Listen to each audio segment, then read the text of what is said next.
So what advice do I have for college graduates interested in getting involved in the spheres you've tapped into?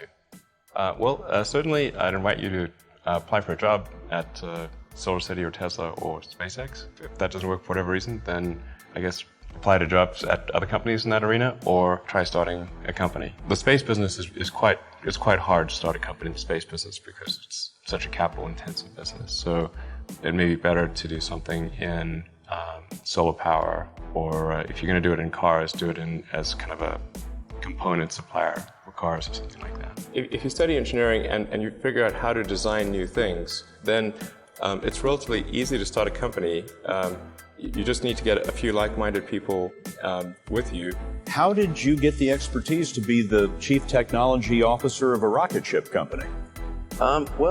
I do have a physics background. That's helpful as a foundation. And then I read a lot of books and talked to a lot of smart people. I think my sort of drive to get it done is somewhat disconnected from hope, enthusiasm, or anything else. I actually just don't care about hope or enthusiasm, motivation.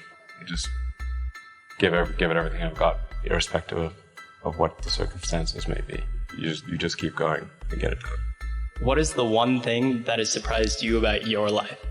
Oh, one thing, wow. Well, I'm surprised by the whole thing, honestly. I certainly didn't expect to be for any of these things to happen, honestly. I knew I wanted to be involved in technology, in fact, the only reason I started a company back in '95, an internet company, was because I couldn't get it. There were only a few internet companies, and I couldn't get a job at any of them. I tried to get a job at Netscape, and sent my resume in and tried hanging out in the lobby, but I was too shy to talk to anyone. And then I was like, okay, well, I guess I'll have to start a company because I can't get a job anywhere. I wouldn't say I'm fearless. In fact, I think I feel fear quite strongly. But if what we're doing is what I'm doing I think is important enough, then I just override the fear. I think also people tend to overweight risk on a personal level. It's one thing if you've got, a mortgage to pay and kids to support, and that if you were to deviate from your job, how are you going to feed your family and pay the rent? And okay, that's understandable. But let's say you're young and you're just coming out of college or coming out of high school or whatever. What do you risk? You're not going to stop. I mean, it's really certainly not in any kind of modern economy. It's so easy to earn enough money just to live somewhere and eat food. So I don't know what are they afraid of? They're mostly afraid of failure, I think. But people should be less risk averse when there's not much at risk. I also had sort of a slight existential crisis because I was trying to figure out what does it all mean? Like, what's the purpose of things?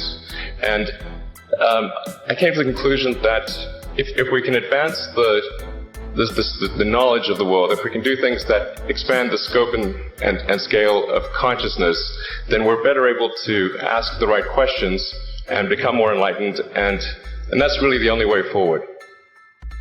What drives you? What is it that when you wake up in the morning, do you see a problem and you want to solve it? I think the thing that drives me is that I want to be able to think about the future and feel good about that. We're doing what we can to have the future be as good as possible, to be inspired by what is likely to happen, and to look forward to the next day. That's what really drives me is trying to figure out how do we make sure that things are great and going to be so, and that's the underlying principle behind Tesla and SpaceX.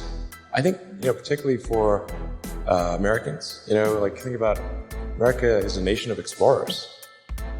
People came here from other parts of the world, chose to give up the known in favor of the unknown.